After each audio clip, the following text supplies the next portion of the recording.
The battlefield is within. It's not out there in the noise of the world, in the chaos of social media, or in the competition of people chasing validation.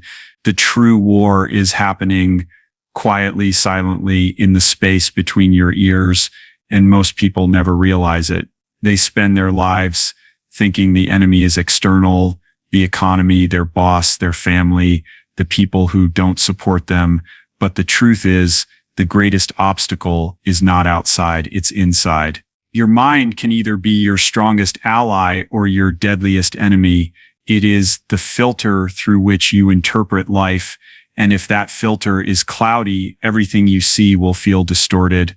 A sound mind is the ultimate anchor. It is the foundation upon which everything else is built. Without it, strength crumbles, focus scatters, emotions rule, and resilience weakens. With it, you become unshakable. A sound mind is not simply the absence of chaos. It is the presence of clarity, balance, and deep inner calm that no external storm can take away. It is the fortress inside you that keeps you steady when everything around you trembles. Life is unpredictable. People will disappoint you. Circumstances will shift. Plans will fall apart. If your peace depends on things outside of you, you will always be fragile. But when your peace is rooted in a sound mind, you cannot be stolen from. You carry calm into chaos, order into disorder, and clarity into confusion. That's why the greatest investment you can make is not in possessions, status, or even talent. It's in the cultivation of a strong and steady inner world. A sound mind doesn't mean you never struggle. It doesn't mean you never feel fear, doubt, or sadness. It means you know how to navigate those emotions without drowning in them. It means you know how to pause when life demands a reaction, how to think clearly when others are consumed by panic, and how to act from intention rather than impulse. It is not perfection, it is mastery. And mastery is built through practice, through daily choices, through the discipline of guarding your thoughts and training your focus. When your mind is sound, your vision is sharp. You are no longer pulled in 100 directions by distractions or consumed by the noise of the world. You can see clearly where you are and where you are going. You move with precision, not chaos. You make decisions not from fear or desperation, but from clarity and wisdom. This is what separates those who drift from those who lead their lives with purpose. A sound mind also strengthens your relationships. When you are grounded internally, you don't seek validation from others. You don't project your insecurities onto them or make them responsible for your happiness. You bring stability instead of neediness, presence instead of distraction, strength instead of chaos. People are drawn to that energy because it is rare, because it feels safe. In a world full of confusion, the one with a calm and clear mind becomes a refuge. And perhaps the greatest gift of a sound mind is freedom. Freedom from the tyranny of fear. Freedom from the weight of comparison. Freedom from being ruled by moods or manipulated by circumstances. You become the master of your inner world, and once you have that mastery, nothing external can truly own you. The world may shake, but you remain steady. Storms may rage, but you remain centered. This doesn't happen overnight. It is built through the practices you commit to: daily stillness, focus, discipline, reflection. It is built every time you resist the urge to react, every time you pause before speaking, every time you choose clarity over confusion. Over time, those choices create a mind that is untouchable, steady, powerful.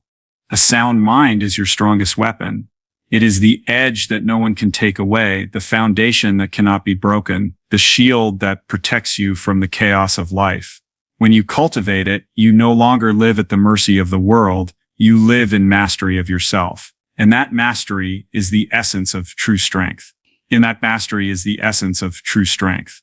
In that is fend. Resilience is not something you are born with. It is something you build. Many people believe that some individuals are simply tougher, more capable of handling hardship, while others are not. But resilience is not a genetic gift. It is a practice skill, a muscle that grows stronger every time life tests you. Every challenge, every setback, every failure is an invitation to develop that strength. You don't become resilient by avoiding storms. You become resilient by walking through them and realizing you can still stand when the sky clears. Life will knock you down. That's not a possibility. It's a certainty. You will lose people you love. You will face rejection, betrayal, disappointment. You will pour your heart into something and watch it crumble. But resilience is the voice inside that says, this is not the end. I will rise again. It's the choice to keep moving when everything in you screams to give up. It's not about denying the pain or pretending you're unbreakable. It's about embracing the pain, learning from it, and coming back stronger. Resilience begins in the mind. When something goes wrong, the untrained mind sees only defeat. It says, why me? This always happens. I can't handle this. But the resilient mind asks different questions. What can I learn? How can I grow? How will this shape me into someone stronger? That shift in perspective is the foundation of resilience. It doesn't mean the pain disappears. It means the pain is given purpose, and purpose transforms suffering into strength. Think about the times in your life when you thought you couldn't go on, but you did. When you felt like everything was lost, but somehow you kept moving. That was resilience. You didn't just survive. You discovered another layer of yourself. And that's the gift of hardship. It introduces you to strengths you didn't know you had. The more you face, the more you realize nothing can truly break you if you refuse to stay down. Resilience is not about speed. It's about endurance. Some people think bouncing back quickly is the definition of strength, but real resilience allows you to take your time, to heal at your pace, to rebuild slowly if needed. The important part is not how fast you rise, but that you rise at all. Every small step forward is a victory. Every day you choose not to give up, you're proving to yourself that you're stronger than yesterday. Another truth about resilience is that it is built through preparation. The habits you form when life is calm become the foundation you stand on when storms come. Daily discipline, mental clarity, emotional mastery, these are not just practices for peace, they are training for war. When adversity strikes, you don't rise to the level of your hopes, you fall to the level of your training. And if you have built resilience through small challenges, you will have the strength to endure the big ones. Resilience is also contagious. When others see you rise after being knocked down, when they see you remain steady in the storm, you give them permission to do the same. Your strength becomes their inspiration. Your perseverance becomes their roadmap. And in that way, your resilience doesn't just save you, it saves others.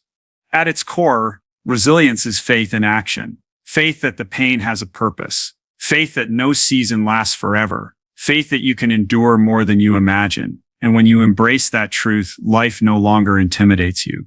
Because you know that no matter what comes, you have the power to stand, to fight, and to rise again. Discipline is not punishment. It is not restriction for the sake of suffering or control. Discipline is freedom. It is the conscious choice to live with intention rather than impulse. Most people think discipline means saying no to the things you want, but in reality, it means saying yes to what you truly value. It means building a mind that can resist the pull of distraction, the lure of comfort, and the temptation of the easy path. Discipline is the bridge between who you are and who you are becoming, and without it, that bridge collapses.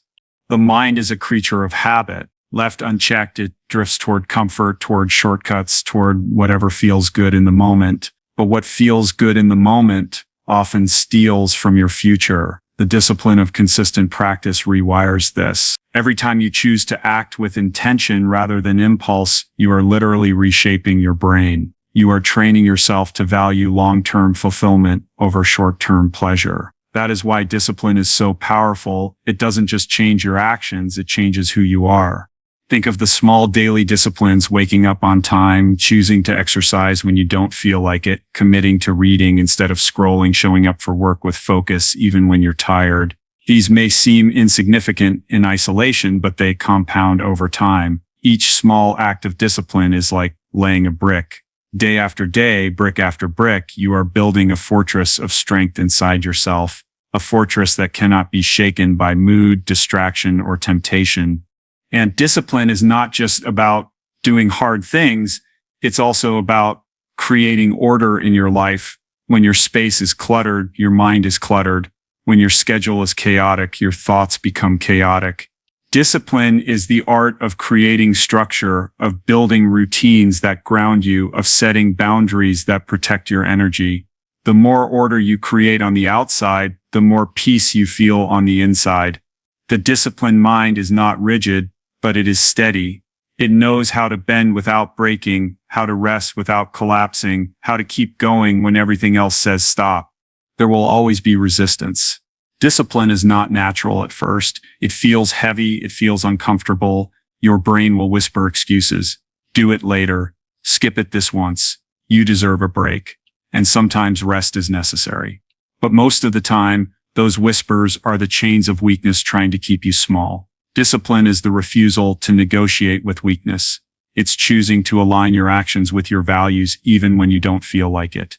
And that repetition over days, months, years transforms you into someone unrecognizable, someone stronger, sharper, and unshakably resilient.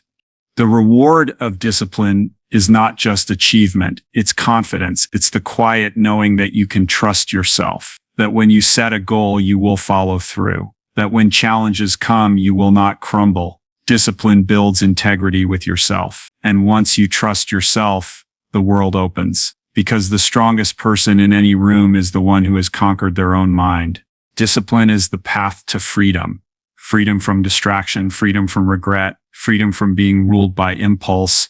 It is the daily practice of choosing growth over comfort, intention over chaos, resilience over surrender. And in the end, discipline doesn't just shape your habits, it shapes your destiny. Detachment is not about indifference. It's not about shutting yourself off from life, refusing to care, or pretending nothing matters. Detachment is freedom, the ability to engage with life fully without being enslaved by your impulses, cravings, or reactions.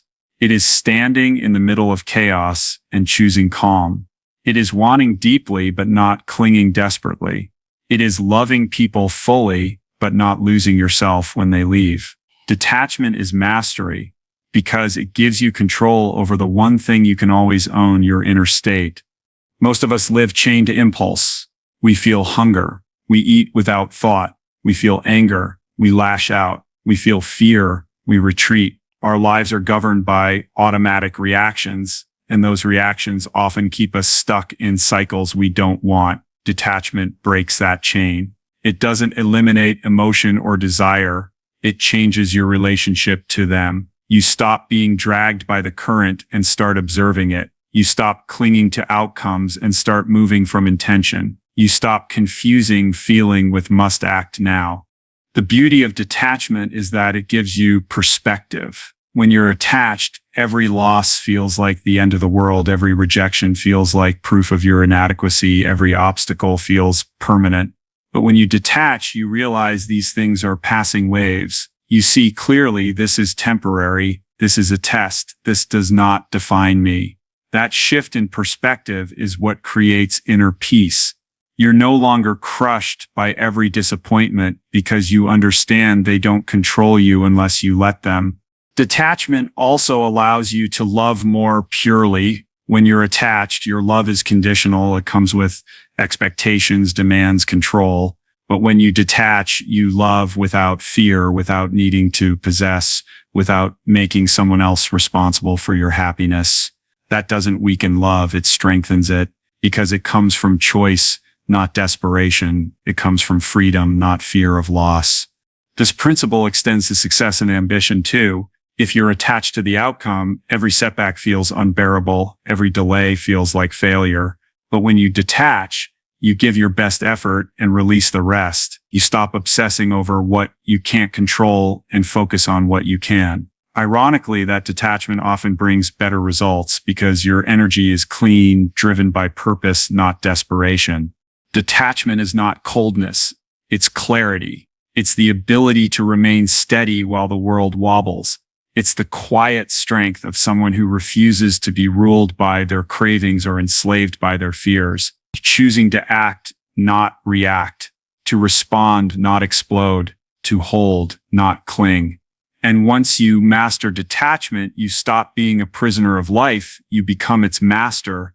You are no longer owned by impulses, possessions, or people. You move through life free, grounded, and unshakable.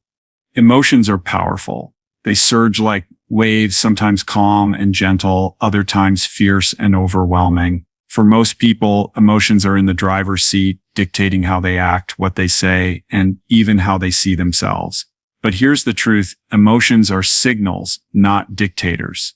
They're meant to be noticed, understood, and processed, not blindly obeyed. The problem arises when we mistake emotions for commands. We feel anger and lash out. We feel fear and retreat. We feel sadness and shut down. But mastery comes when you can feel deeply without losing control. Think about what emotions really are. Information. Anger might be telling you that your boundaries were crossed. Fear might be signaling that you're stepping into the unknown. Sadness might be pointing to something that needs healing. Joy, love, excitement. Those too are signals showing you what aligns with your heart.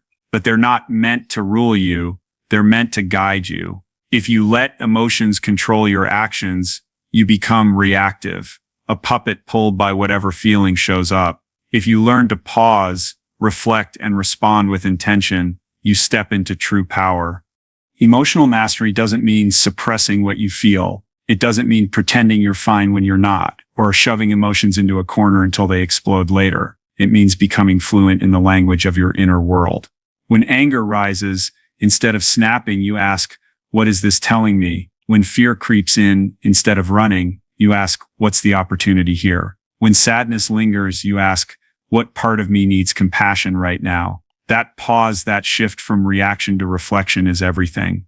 Most people think strength means being unshaken, emotionless, untouchable, but the strongest people are not the ones who feel less. They're the ones who feel more, yet are not enslaved by those feelings. They can cry without shame, admit fear without surrendering to it, express love without losing themselves. That's real courage. That's real emotional intelligence. The key is creating space between the emotion and your response. That space is where wisdom lives. Imagine life as a constant stream of triggers. Someone cuts you off in traffic. Your partner says something careless. You get bad news at work. The emotion surges instantly, but in that moment you have a choice. React impulsively or breathe and respond with clarity. That gap, that pause, is what separates chaos from control. And the more you practice it, the stronger you become. When you master your emotions, you stop being at the mercy of circumstances. The world no longer decides how you feel. You do. People can try to provoke you, but you stay centered. Life can throw storms at you, but you remain anchored. You learn to feel everything without being destroyed by anything. And that is emotional freedom. That is emotional mastery. And that, more than anything else, is the mark of true strength.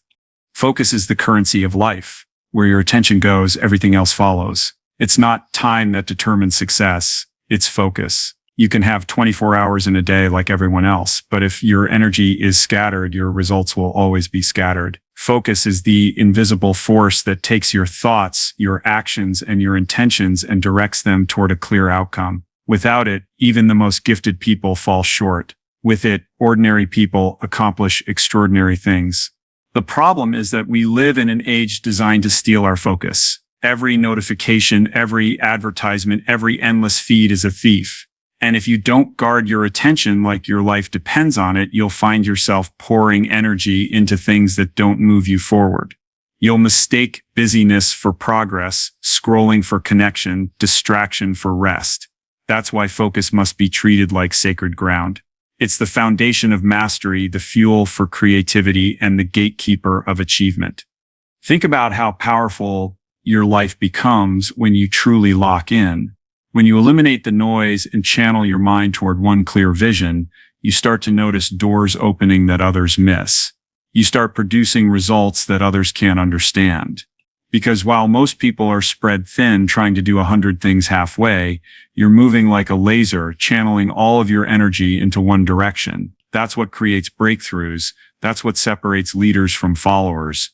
Focus is also a form of respect, respect for your goals, respect for your potential, respect for the limited time you've been given. Every time you choose focus over distraction, you're saying yes to the life you want and no to the life that wastes you. You're making a statement, my future matters more than my impulses. And over time, that consistent choice compounds into results that look like miracles to others, but are simply the product of undivided attention. But focus isn't just about goals and achievement. It's about presence. It's about being fully engaged with the moment you're in. Whether you're working, talking to a friend, or training your body, focus is what transforms the ordinary into the meaningful. It tells the people around you, I'm here. I value this moment. I value you. That level of presence is rare, and because it's rare, it's powerful. The truth is, focus is freedom. When you decide where your attention goes, you stop being a puppet to every distraction. You stop giving away your energy to things that drain you. You reclaim control over your life. And once you learn to protect your focus, you become unstoppable. Because nothing is stronger than a person whose energy is fully aligned, whose mind is fully present, and whose vision is clear. That is the currency of greatness. That is the weapon of focus. Silence is one of the most underestimated forms of power in our world today. Most people run from it, filling every moment with noise, music, podcasts, television, endless scrolling because silence feels uncomfortable. It confronts you with yourself. And for many, that confrontation is terrifying. Yet the ability to sit alone, to face your own mind without distraction is one of the greatest weapons you will ever possess. Because in silence, you strip away the world's influence, you remove the voices, the expectations, the chaos, and what's left is truth, your clarity, your direction. Think about it. When was the last time you were truly still, not scrolling, not multitasking, not planning the next move, but simply being present, breathing, noticing your thoughts as they are? Most people have forgotten that silence is where answers are found. We've trained ourselves to equate activity with productivity, forgetting that some of the most life-changing decisions are born in stillness. The calm mind sees opportunities the chaotic mind overlooks. The quiet heart hears intuition the restless heart drowns out. Silence doesn't mean absence of thought. It means mastery of thought. It's the practice of letting your thoughts rise and fall without chasing every one of them. When you learn to sit with your mind, when you stop fearing the silence, you begin to discover what truly drives you. You realize how many of your desires are yours and how many have been planted by the noise of society. That's the gift of silence. It removes the mask, exposes what's real, and clears the fog that blinds most people. This is why silence is power, because the one who can sit alone is never desperate for validation. The one who can hear their own inner voice is not easily manipulated by external ones. The one who finds comfort in stillness is unshaken by the storms of life. You see, silence is not weakness. It's strength restrained. It's the ability to pause before reacting, to think before speaking, to move only when the move matters. In a world that glorifies speed and noise, silence becomes rebellion. And it's a rebellion that gives you the edge. Training yourself to embrace silence isn't easy at first. The mind will resist. It will try to distract you, tell you that you're wasting time, push you to grab your phone or fill the void. But if you can endure that resistance, something shifts. You start to notice the patterns of your own thinking. You catch the lies you've been telling yourself. You find the courage to face emotions you've been avoiding. And over time, that practice becomes power.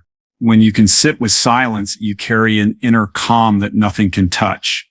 You no longer need to be the loudest voice in the room because your strength speaks without noise. You no longer chase the world's attention because you've already found your own. And in that stillness, you become dangerous, not because you shout the loudest, but because you move with clarity, focus, and unshakable purpose.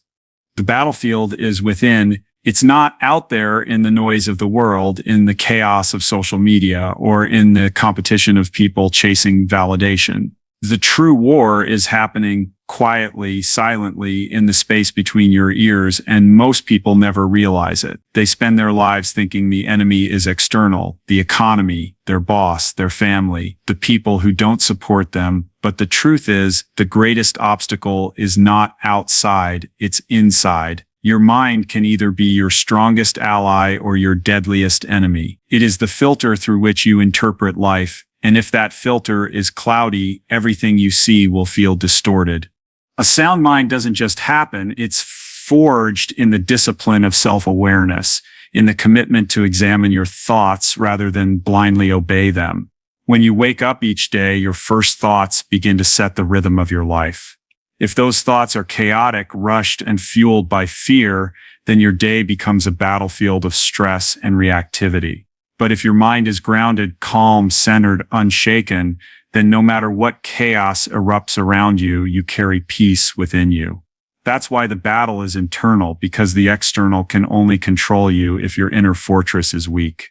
Think about this. Everything you want, success, growth, meaningful relationships, flows from your ability to master yourself. And mastering yourself doesn't mean silencing your emotions or denying your struggles. It means being able to observe them without letting them dictate your behavior.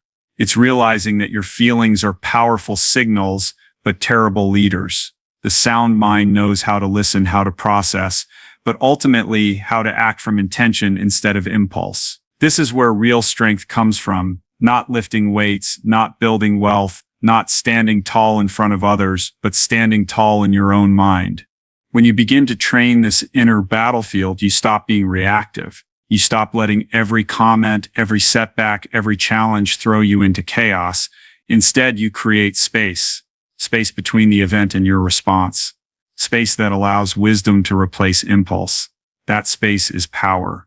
And it doesn't come from fighting harder outside. It comes from fighting smarter within.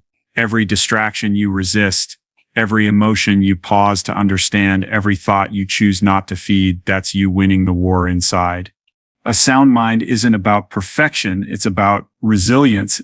It's about knowing that storms will come, people will betray, plans will fall apart, but you don't have to collapse with them, because you've already fortified the one place that can never be taken from you, your inner state.